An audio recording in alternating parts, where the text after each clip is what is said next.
todos los miércoles. Estamos dedicando cada miércoles para un libro de la Biblia. Estamos en el Nuevo Testamento, en el libro número 4, en el Evangelio de Juan. Bueno, nos toca la segunda parte, hermanos. La semana pasada no, 2 semanas anteriores habíamos visto la primera parte. Hoy vamos a ver la segunda parte. Y quiero que le pongan mucha atención porque en la lectura que tuve en el principio habla acerca de la carne manifestada, ¿verdad? O el verbo que está desde el principio, que es el Señor Jesucristo. Y eso va a ser el tema principal de hoy, acerca de cómo Juan le presenta al Señor Jesucristo como la encarnación o Dios encarnado. Así que pongámosle mucha atención. Vamos a empezar orando, por favor, si son tan amables. Dios Padre, Señor, te damos gracias por la iglesia, Señor. Te damos gracias por más que nada por tu palabra, Señor. Te rogamos que, Señor, no permitas que yo sea de pie de tropiezo, Señor, o que ninguna palabra falsa o invento mío salga, Señor, sino simplemente que tu Espíritu hable a través de mis labios, Señor, por favor, y que todo lo que se diga acá quede establecido a través de tu palabra. Te agradecemos todo esto, Señor, y bendecimos tu nombre, en nombre de Cristo Jesús. Amén. Bueno, déjeme primero empezar con algo llamándoles la atención. Hace unos meses atrás me tocó predicar también, y yo había dicho algo que no es cierto, algo que no está en la Biblia.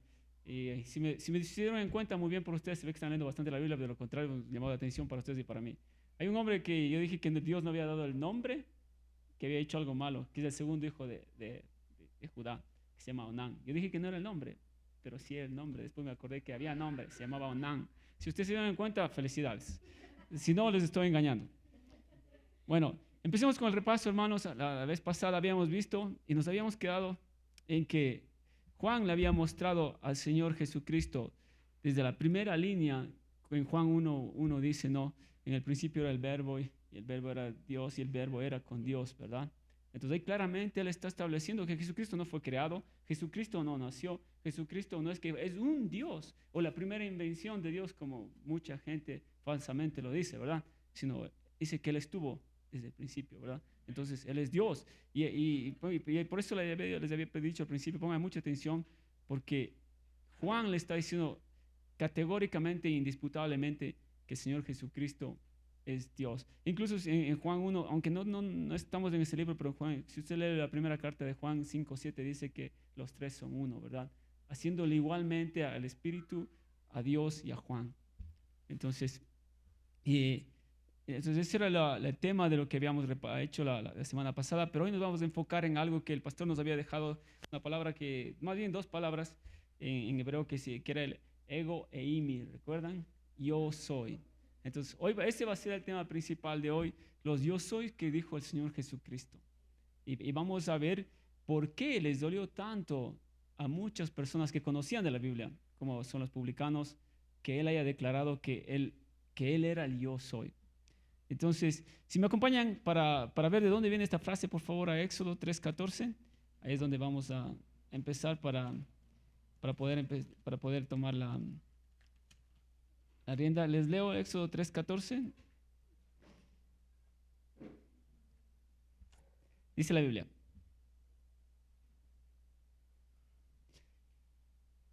Éxodo 3:14 dice, y respondió Dios a Moisés, yo soy el que soy, y dijo, así dirás a los hijos de Israel, yo soy, me envió a vosotros. Entonces, como ven, Jehová acá se está presentando con el nombre de yo soy. Le está diciendo a Moisés, ve y dile que vienes parte de yo soy, porque Moisés claramente les había dicho unos versículos antes, y Señor, ¿y quién diré que me envió? Y él le dijo, claro, tú dirás que yo soy te envió. Entonces, ahora voy a pedir si es que me pueden ayudar, por favor, a leer unos versículos.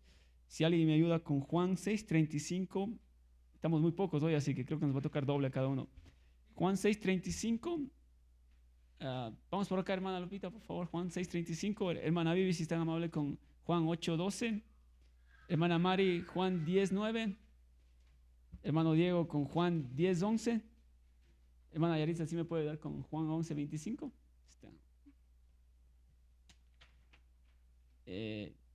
Hermano Caleb, Juan 14:6, y termino yo con Juan 15:1.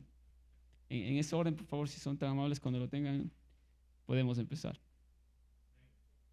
Jesús les dijo, yo soy el pan de vida, el que a mí viene nunca tendrá hambre, y el que en mí cree no tendrá sed jamás. Hermana Vivi, por favor. Sí, por favor.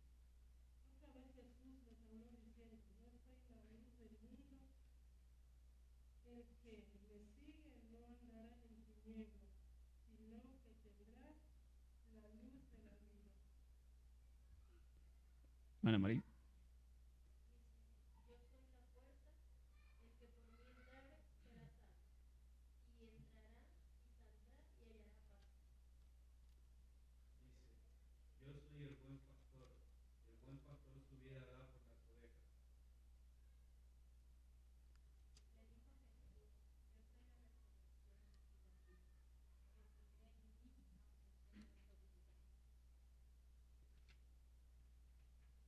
Jesús les dijo, yo soy el camino y la verdad y la vida, nadie viene al Padre sino por mí.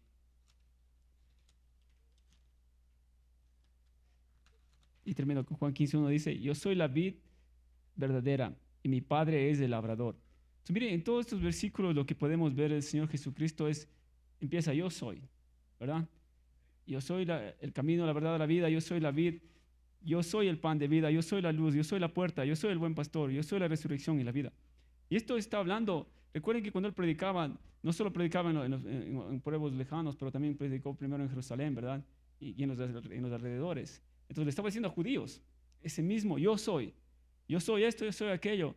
Entonces ellos estaban entendiendo claramente desde el principio que Jesucristo no vino como Juan, ¿verdad? Porque Juan el Bautista, él era lo contrario. Él decía, yo no soy, ¿verdad? Yo nunca fui, o yo no soy el enviado, yo no soy el Mesías, porque querían específicamente saber quién era. Incluso le mandaron a preguntar a sus discípulos, y él claramente dijo, no, yo no soy. Pero Jesucristo en cambio lo toma lo opuesto y dice, yo soy. Entonces, claramente él se estaba indicando aquí como el Hijo de Dios, no tomándose como aprobio, ¿verdad? Sino claramente diciendo que él es. Y tengo más versículos acerca de eso. Es para las personas que no creían en él. Él les estaba diciendo, no, si ustedes quieren conocer el camino a Dios, aquí estoy. Si quieren ser parte de las ovejas, yo soy el pastor a quien deben seguir. Pero aparte de eso también, él dijo unos yo sois que no tienen predicado. Pero él sí claramente está diciendo que si no, como vamos a ver en Juan 8:24, por favor, si alguien me ayuda con Juan 8:24. Juan 8:28, si son tan amables. No quiero ponerles el dedo si es que... Juan 8:28, alguien, por favor. O usted mismo, hermano Diego, 8:24, 8:28, hermana Mari, Juan 13:19, y hermana Vivi, Juan 18:5, 6, por favor. Estamos muy pocos, perdón por...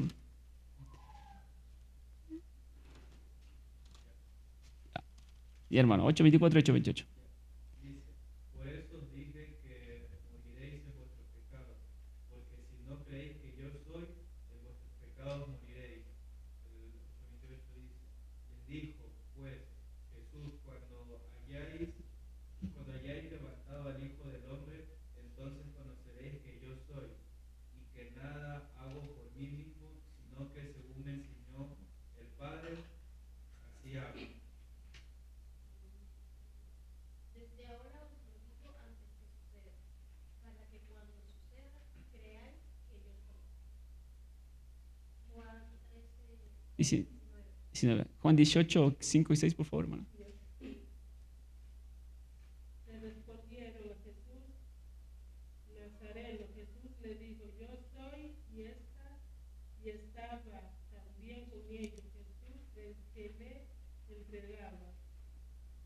Cuando les dijo, yo soy, retrocedieron y cayeron a tierra. Y termino con Juan 8:58, dice lo siguiente. Jesús les dijo, de cierto os digo, antes que Abraham fuese, yo soy. Entonces, miren, algo terrible con este versículo, ¿verdad? Al final, porque le estaban diciendo, oh, si tú no tienes ni 50 años y tú ya has conocido a nuestro padre Abraham, y porque le estaban menospreciando a él, porque tenía mucha sabiduría. Ellos eran estudiados, pero tenía mucha sabiduría. El Señor Jesucristo, obviamente, porque Él es la palabra. Y al final les dice, no, que Él es.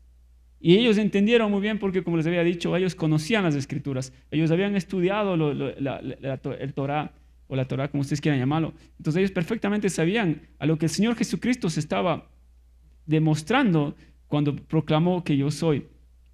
Entonces, por eso dice más adelante que tomaron incluso piedras para intentar apiedrarlo, pues asesinarlo al Señor Jesucristo porque lo consideraban un hereje.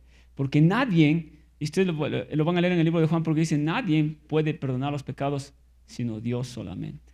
Y nadie tampoco se puede hacer pasar por Dios, ¿verdad? Porque esa es una herejía muy grande. Era y sigue siendo una herejía muy grande. Entonces, como habíamos leído al principio del Éxodo, ¿verdad? En el que Cristo, en el que Dios le dice a Moisés que va de parte de yo soy. Entonces vamos a ver ahora el significado teológico que tienen todos estos yo sois. Dios está diciendo las siguientes 5 cosas y pónganle mucha atención. Jesucristo está diciendo que Él es autoexistente. Él no necesitó a nadie que lo cree. Él no necesitó, ni siquiera necesitó haber nacido de María, ¿verdad? Porque Él ya había existido antes de María. No dependió de nadie. Nuevamente, nosotros cuando somos bebés dependemos de nuestra madre, ¿verdad? En el vientre para sobreexistir. Si no hubiera ese cordón umbilical, no existiéramos. Él no necesitaba de eso porque existía antes de su venida carnal. No tuvo principio. Él no es que empezó después de que el mundo fue creado, y más dice que Él fue porque por Él fueron creadas todas las cosas, ¿verdad? Y también dijo el Señor Jesucristo más adelante, yo soy el alfa y el omega. Entonces Él tampoco tiene fin. Y sabemos que Él es eterno, porque Él siempre ha existido. Entonces, tan solo estas 5 cosas, solo Dios las puede decir. Yo no lo puedo decir, ustedes no la pueden decir, nadie la puede decir, ni siquiera Enoch lo puede decir, ni Matusalén la pueden decir tampoco, ¿verdad? Sí saben Enoch. Entonces, solo Dios y el Señor Jesucristo pueden decir eso. Por eso no está mal que Jesucristo haya dicho yo soy. Él no se está tomando nada de ventaja, sino simplemente está diciendo su realidad. No se preocupen, al final le vamos a llenar las hojitas, así que sigamos aquí ahora. Ahora lo que vamos a ver es Jesucristo, cuando leemos todos esos versículos que decía yo soy el pan, yo soy la vid, ¿verdad? Él está respondiendo a las necesidades del hombre, como por ejemplo el hambre espiritual. Él dice yo soy el pan, ¿verdad? Cuando hay tinieblas, Él dice que Él es la luz. En la perdición, yo soy la puerta, ¿verdad? Si hay desorientación, especialmente con las ovejas, que antes se comparaba mucho la Biblia, ¿verdad? Porque las ovejas son bastante difíciles de controlar. Entonces dice, yo soy el pastor. En la muerte, yo soy la resurrección. Si hubiera otra necesidad, que estamos separados de Dios, Él que dice, yo soy el camino, la verdad y la vida, ¿verdad? Entonces, también cuando estamos, esto especialmente para nosotros, muchas veces, no sé si les pasa a ustedes, pero yo me he sentido como que no estoy haciendo nada por Dios, me siento estéril en mi espiritualidad, porque Él nos manda a ser como la vid, ¿verdad? Y dar mucho fruto, pero nosotros no lo queremos hacer. Entonces Él dice, yo soy la vid. Y si nada pueden hacer dentro de mí, apartados de mí, nada pueden hacer, dice Jesús, ¿verdad? Entonces, Él no solo que nos da la vida eterna, sino que también nos llena todos los vacíos que podemos llegar a tener nosotros en nuestra vida, como la espiritualidad, a veces que estamos perdidos o confundidos. Él es el único que nos va a poder llenar. Entonces, ahora volviendo a la estructura del libro, el Evangelio de Juan.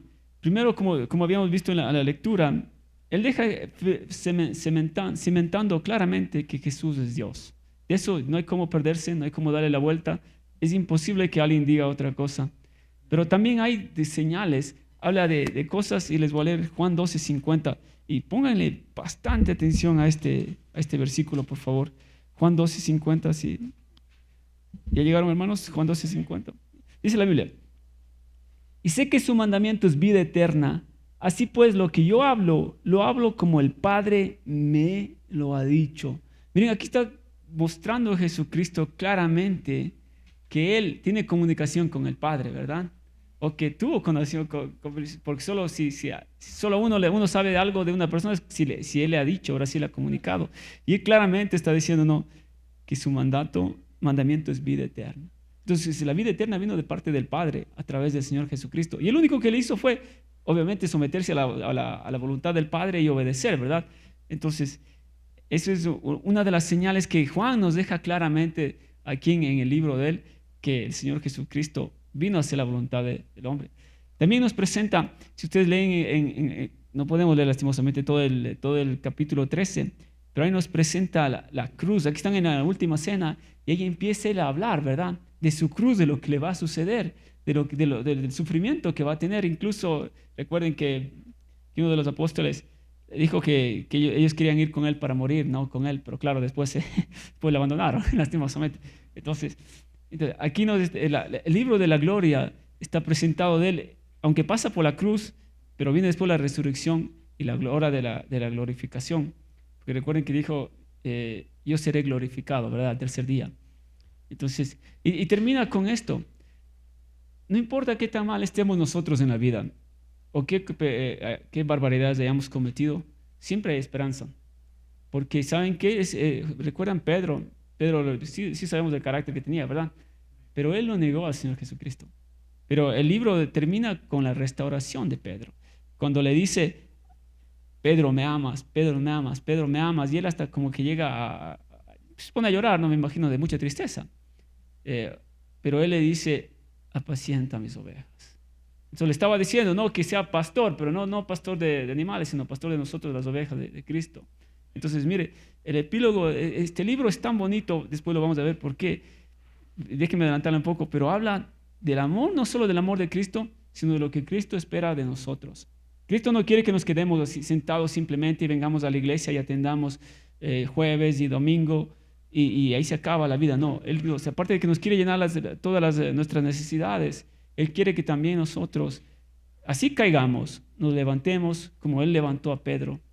Así que no olvidemos de eso. Como habíamos hablado antes, el pastor había hablado antes en las otras, en la comparación, ¿no? De que el Evangelio de Mateo, Él vino como rey, ¿recuerdan? Jesucristo vino como rey y le ponían el símbolo de león. En Marcos vino como el siervo y le ponían como un buey. En Lucas vino como el hijo de hombre y lo ponían como hombre. Pero en Juan viene como el hijo de Dios. Y aquí le ponen los estudiosos, le han puesto un animal del águila. Porque como ustedes saben que el águila vuela alto, ¿verdad?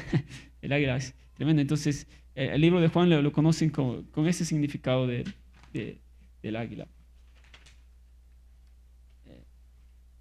Ahora vamos a hablar de Juan. No Juan el Bautista, sino el escritor de este libro, Juan el apóstol. Juan se podría decir que es el discípulo que contempló la gloria de Cristo. Hay que tener en cuenta una cosa. Porque hay mucha gente que dice que a veces está tratando de buscar disyuntivas donde no las hay. Y como la perspectiva de Juan es un poco más amplia, más amorosa comparada con los otros evangelios, pueden llegar a decir que no es la palabra de Dios o que eso fue una perspectiva propia de él, ¿no? Pero sabemos que en 2 de Mateo dice que toda palabra es inspirada por Dios, ¿no? Y puesta para redarguir, para instruirnos a nosotros. Y no dice toda la palabra excepto el libro de Juan, ¿verdad? Sino que eso entendamos bien, que aunque el libro de Juan es diferente, incluso si ustedes comparan el tiempo, las horas que él pone, es diferente a los otros tres evangelios. Pero no es que haya una contradicción, sino que simplemente el uno utilizaba el tiempo antiguo, el tiempo que Dios nos había dado, que es el día a las 6 de la mañana hasta 6 de la tarde, y ahí empieza el siguiente día, no, pero en cambio nosotros utilizamos a la medianoche, ¿verdad? Así que no hay contradicción en ninguna parte en la Biblia. Eso les pongo ahí nada más para que lo tengan siempre presente.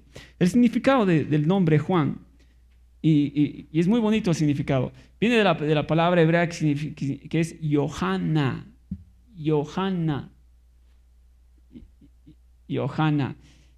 Las primeras 4 vienen de una palabra que dicen que cada vez que nosotros respiramos decimos el nombre de Yahvé, que es Yah, y Ana, y junto significa Jehová ha mostrado su gracia o la gracia de Jehová. Entonces ese es el nombre de Juan, y si ustedes están poniendo atención ya lo tienen para llenar sus hojitas.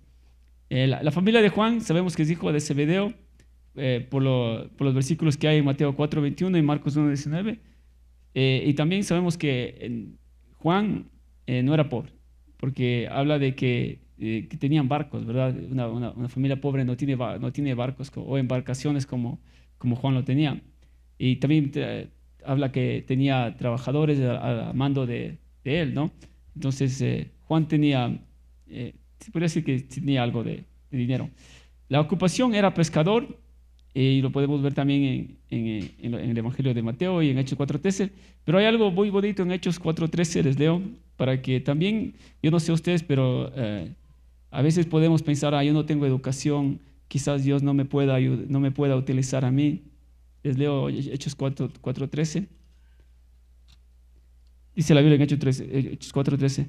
Entonces, viendo el denuedo de Pedro y de Juan, y sabiendo que eran hombres sin letras y del vulgo, se maravillaban y les reconocían que habían estado con Jesús. Entonces, miren, hombres pescadores, sin letras significa que no han estudiado la palabra de Dios, ¿no? Que no habían estudiado el Torah.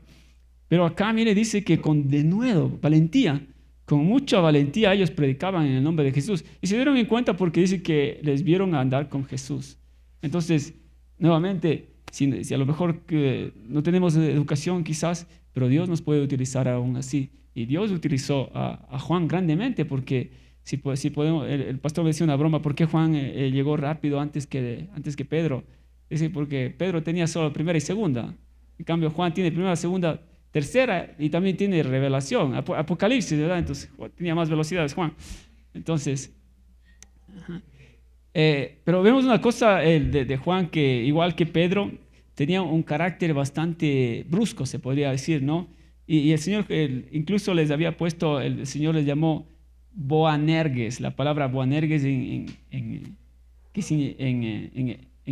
griego, que significa hijos del trueno. Y ustedes lo pueden leer esto en Marcos 3:17, porque ellos eran muy impulsivos, eran bastante salidos de su carácter. Incluso les leo una para que se den cuenta de qué tan complicado era el Señor Jesucristo lidiar con estos hermanitos. Juan 9:54 dice, Lucas 9:54 dice lo siguiente. Viendo esto, sus discípulos Jacobo y Juan dijeron, Señor, ¿quieres que mandemos que descienda fuego del cielo como hizo Elías y los consuma? Miren, qué terrible, ¿no? Bueno, a veces a mí también sí me ha pasado eso por la mente cuando me rechazan cuando estoy predicando. Pero miren, pero miren acá, el Señor no simplemente les dijo, ya no estés más conmigo, ¿verdad? Ya, aléjate de mí. Claro que a Pedro sí le dijo, aléjate de mí, Satanás. Pero Pedro nunca se alejó y tampoco lo dijo de esa manera, sino simplemente querían que entendamos que la voluntad de Dios, que el amor de Dios es mucho más grande que nuestros sentimientos, o que más grande que nuestras, a lo mejor, emociones. Estamos acá para predicar el Evangelio, hermanos, y no deberíamos parar en eso. También estos mismos personajes, pidieron posiciones. Recuerden cuando dijo, Señor, ayúdanos para que yo esté tu mano derecha y esté tu mano izquierda, ¿verdad?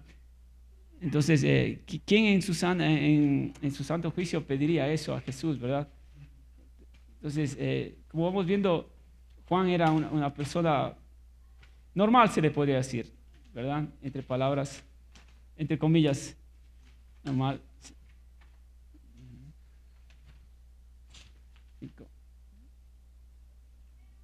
Pero también en este Evangelio de Juan, Dios nos deja unas escrituras que no se ven en otro lado. Y les voy a leer Juan 4:8. Perdón. Acá también nos habla de Dios que muestra su amor. Porque recuerden el versículo que casi todo el mundo sabe, que está incluso debe estar en nuestra lengua. Juan 3:16, que dice, porque de tal manera amó Dios al mundo que mandó a su Hijo unigénito para que todo aquel que en él crea no se pierda, mas tenga vida eterna, ¿verdad? Entonces, el Evangelio de Juan también se nota eso, el amor de Dios por el mundo, por nosotros, el amor de Dios por todos. Y con esto creo que se termina el calvinismo, ¿no? Porque dice que él murió por todos, ¿verdad? Él vino que amó a todo el mundo, ¿verdad? Entonces, no hay cómo darle vuelta a eso tampoco acá. Hay evidencias que Juan efectivamente fue el que escribió este libro, aunque al principio quizás le fallé en decirles esto, pero lo leeremos, lo llenaremos más adelante. Juan siempre se pone el discípulo a quien amas, o el discípulo amado, ¿verdad? No dice nunca, yo Juan, esto que lo otro, no, sino dice a quien Jesús amó.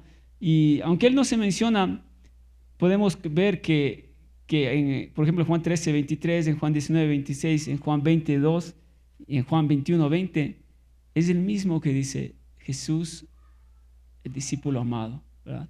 Entonces, no pudo haber sido ninguno de los otros, porque los otros, si usted, un detalle más que se me está pasando, Juan utilizaba muchas palabras hebreas, como son Golgata, Rabí, Mesías, Cefas, Gábata, Cefas para llamarle a Pedro, ¿no? Piedra. Cuando él decía Rabí, que era maestro, no. Entonces, él es el único que utilizaba esas palabras. Los otros no lo utilizan esas palabras. Entonces, por eso podemos decir que como explica esas palabras hebreas, él está diciendo no solo que era su evangelio, no era directamente para los hebreos, sino era para los gentiles, para la gente que no conocía. Porque si los otros conocían del significado de estas palabras, no había necesidad que le diga Cefa significa piedra, ¿verdad? Sino simplemente como eran gentiles, no conocían la cultura hebrea. Entonces Juan les hacía eso, les ponía esto, ¿no? y les daba a conocer. Incluso hay costumbres que él mismo puso en el cual explicaba estas costumbres para que el público, al ser gentil, ellos pudieran entender qué significa Rabí, qué significa Mesías, ¿verdad? Entonces, incluso en eso Juan nos ayuda en conocer el significado de las palabras y no tenemos que estar buscando en diccionarios, sino simplemente 100% de la Biblia.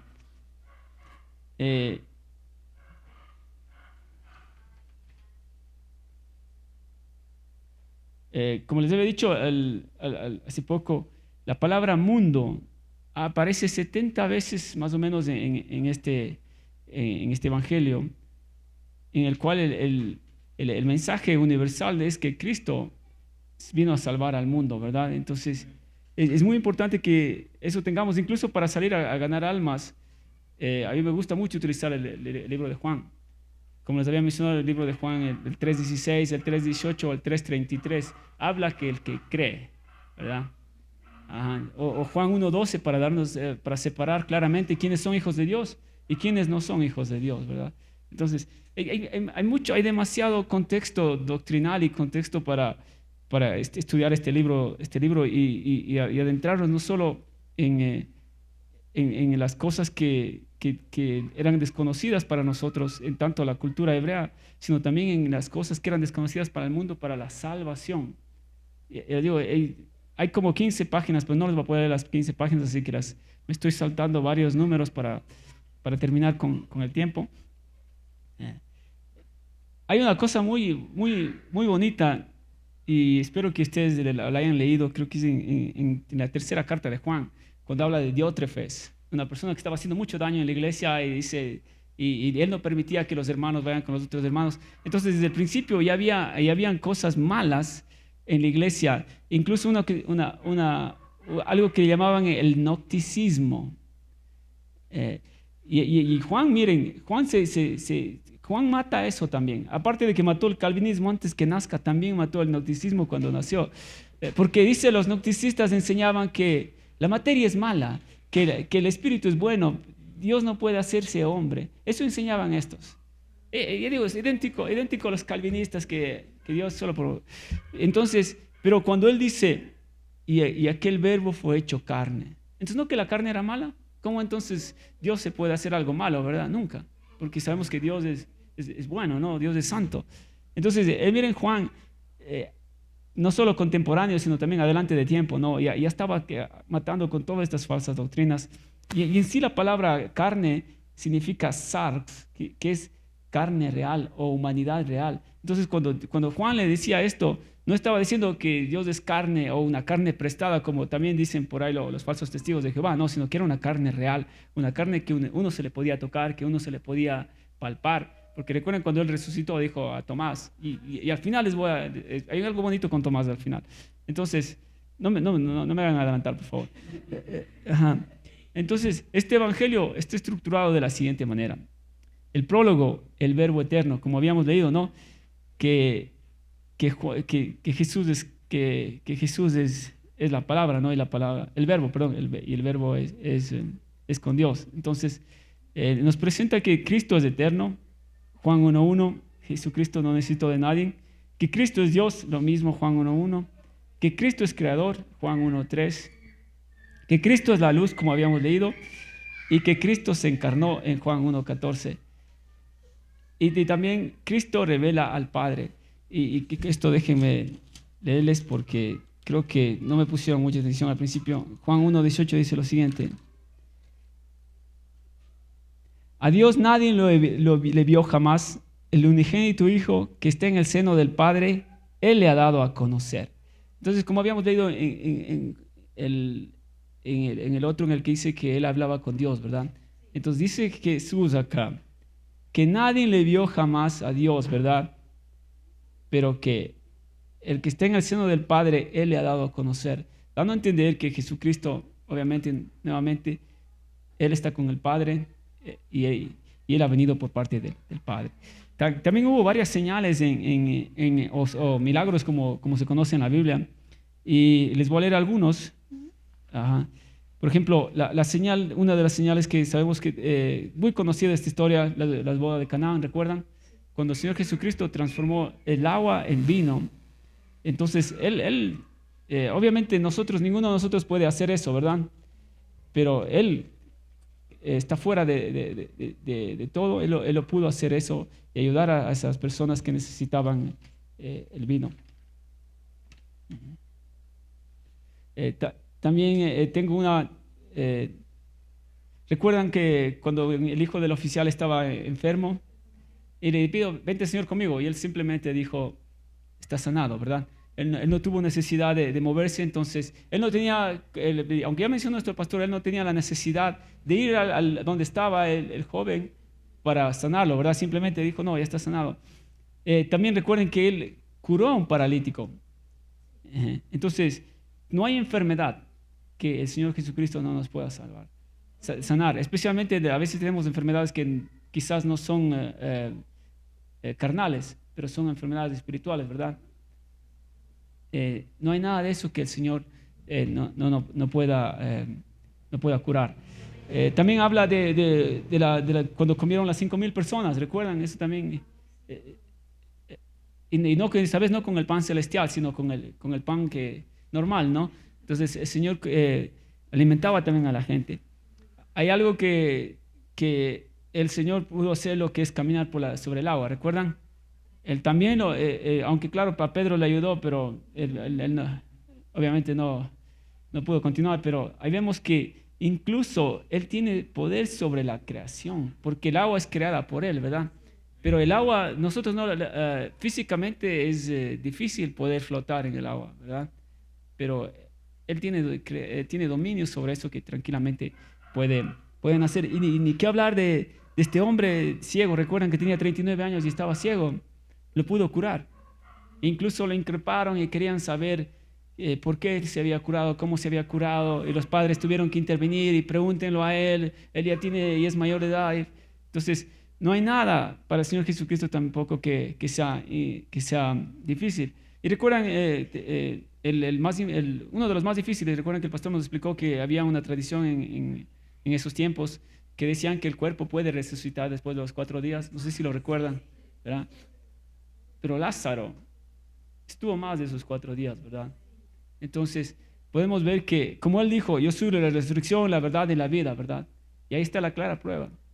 Que no solo la vida espiritual, como todos sabemos, aunque no hemos visto y no vamos a ver, y no creo que vayamos a ver a nadie resucitado, ¿verdad?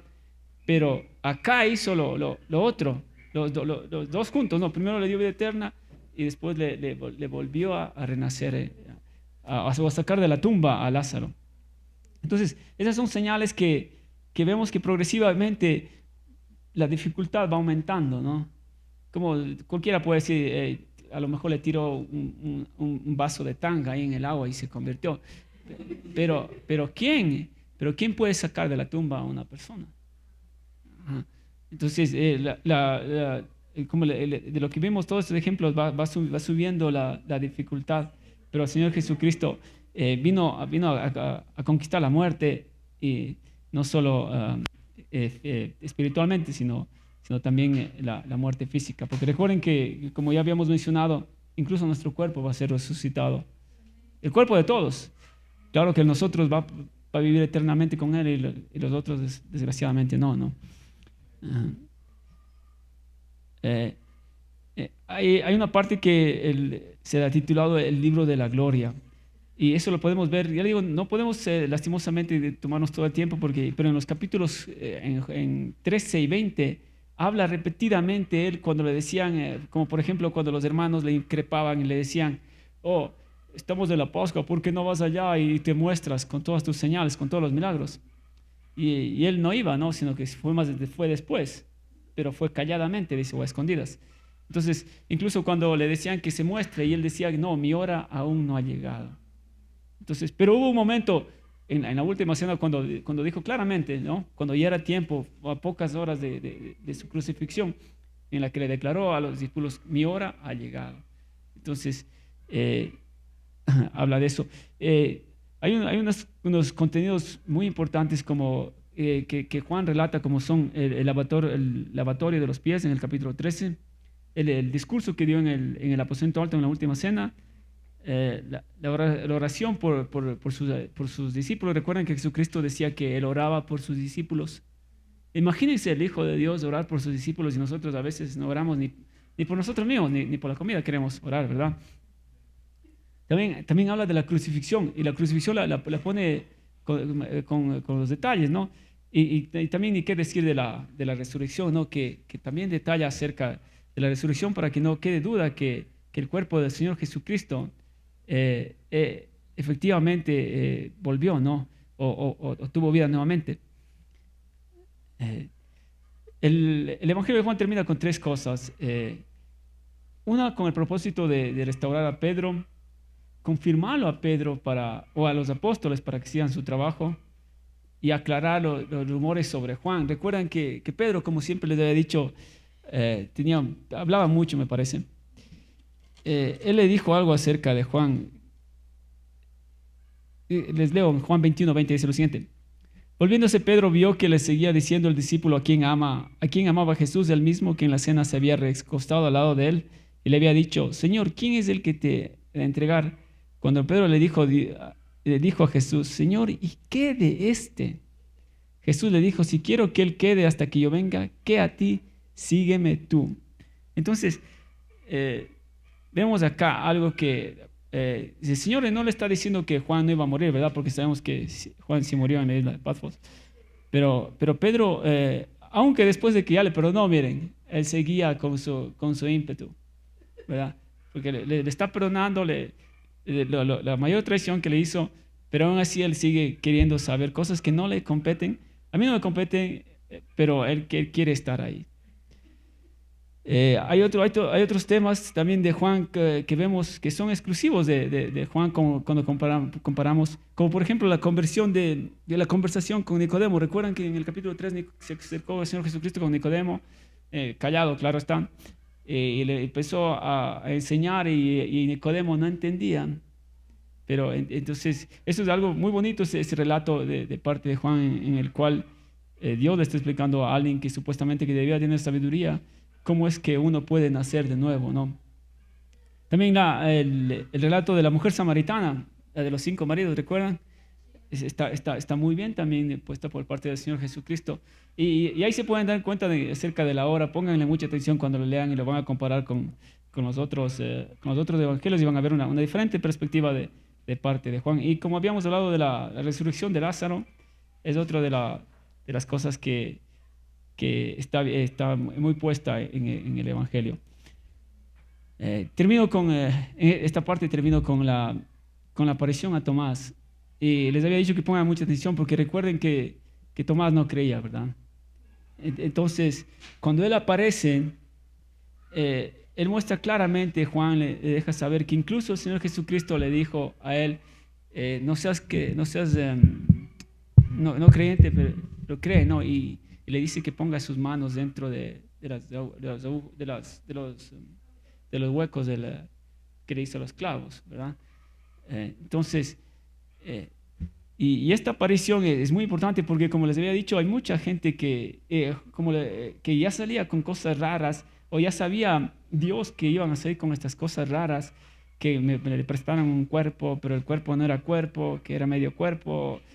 No sabían, pero acá el Evangelio de Juan, aunque parezca chistoso, pero ya lo está diciendo que el cuerpo de Jesucristo era un cuerpo físico. El cuerpo del Señor Jesucristo era un cuerpo real, era un cuerpo que incluso llevaba las mismas marcas que le hicieron 3 días antes cuando fue crucificado. Entonces, para terminar falsas doctrinas, hasta para eso sirve el libro de Juan.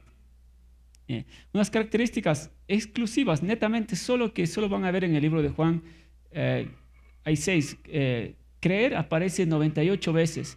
Y yo les había dicho que a veces yo utilizo mucho este libro para ganar almas. Hermanos, el tema que empezó el pastor, no sé si recuerdan el texto clave de Juan 20:31. ¿Sí lo recuerdan o quieren que lo lea? Juan 20:31 dice lo siguiente: pero estas se han escrito para que creáis que Jesús es el Cristo, el Hijo de Dios, y para que creyendo tengáis vida eterna en su nombre. Miren, redundante, ¿verdad? Pero Jesucristo la pone claramente: si tú crees en mí, tienes vida eterna. Si tú crees en mí, estás fuera de las tinieblas. Si tú crees en mí, tienes la resurrección. Si tú crees en mí, has salido de muerte a vida. Y como les digo, este libro es una barbaridad, el libro de Juan, en cuanto no solo a eso de lo que acabamos de leer, sino también para demostrar a la persona que no es el ejercer para tener vida eterna, como dicen, ¿verdad? Sino simplemente creer. No es que tengo que hacer obras, hay muchos que dicen, no sé si han escuchado, es por fe solamente, pero la fe nunca está sola. No, es solo fe y nada más. Yo digo, aunque parezca chistoso, pero Juan acaba con todas estas doctrinas locas que sacan por ahí. La palabra vida aparece 36 veces. La palabra luz aparece 23 veces. La palabra amor, 57 veces. Y esa es una palabra que muchas veces nos olvidamos de nosotros, si tenemos que tener amor por los perdidos, amor por la gente que necesita de Jesucristo. La palabra mundo aparece 78 veces, como les había mencionado en Juan 3:16, ¿no? Ajá. Para la conclusión, el Evangelio de Juan es mucho más que una narración histórica, es una presentación jurídica, teológica y evangelista de Jesucristo. Juan llama al estrado las señales, los testigos, las profecías, los discursos, lo yo soy, la cruz, la tumba vacía. Como hemos visto, Él presenta milagros, Él presenta gente con nombres como por ejemplo Lázaro, miren, claramente, ¿verdad? Que Él ha cumplido todas las señales de esas. También presenta las profecías, cuando recuerdan que Él decía lo que sucedería, ¿verdad? Que mi hora no ha llegado, pero pronto llegará mi hora. Y se cumplía inmediatamente. O sea, no había ni cómo esperar, no tenían que esperar 3 años, 400 años, sino inmediatamente se cumplía lo que Él decía.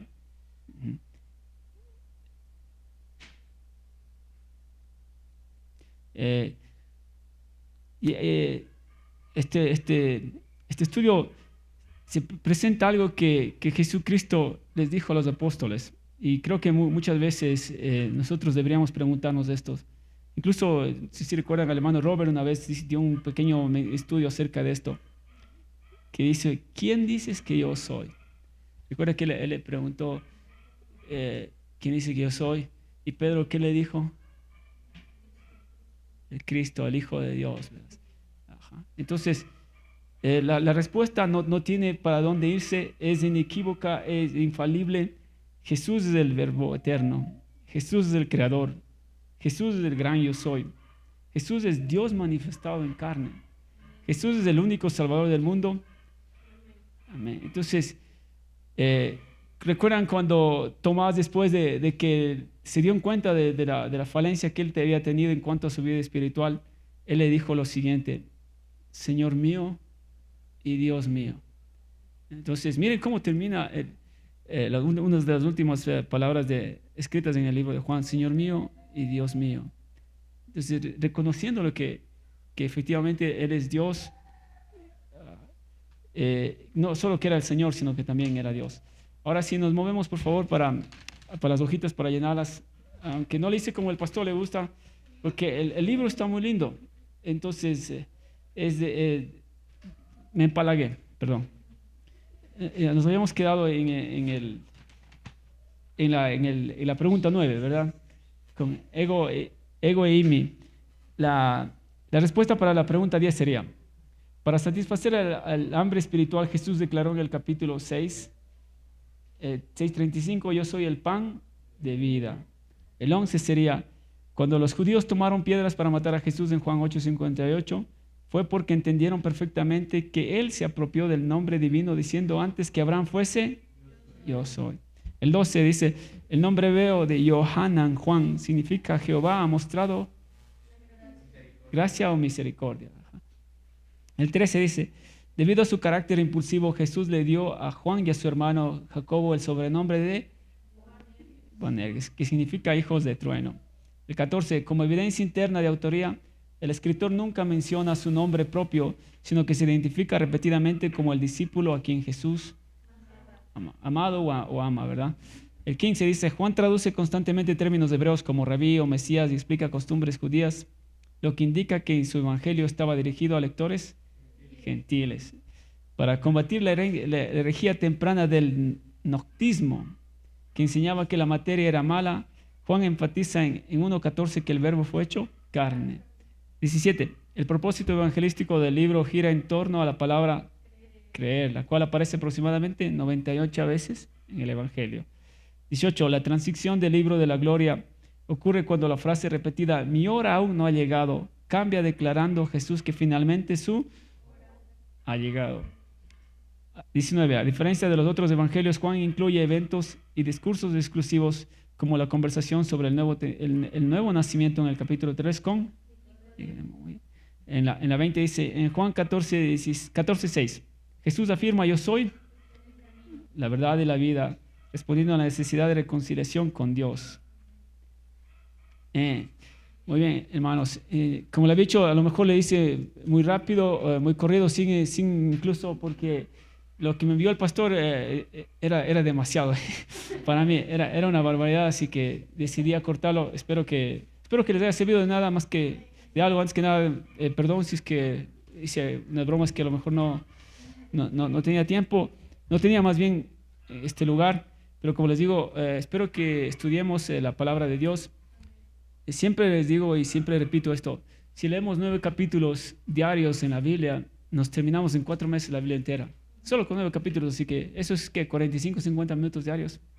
Así que les animo, hermanos, a leer la Biblia para que se den en cuenta cuando alguien está mintiendo, como yo mentí la vez pasada, y no se dejen llevar simplemente por la persona que está acá al frente.